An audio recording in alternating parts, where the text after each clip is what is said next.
Let's go to the third important advantage Davi MAV can grant, that is a superior re-rolling performance thanks to a sturdy and compact frame. So the frame is effectively the backbone of the machine. All the stresses during plate rolling are withstood by this very critical component, and finally they are transmitted to the foundations.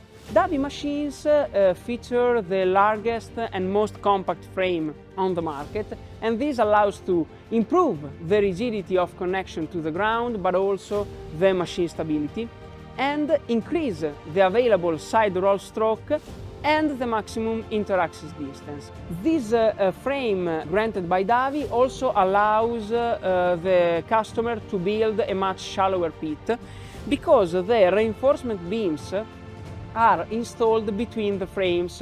We call it an intra-frame design, and so you don't need any base platform. The reinforcement beams are between the frames.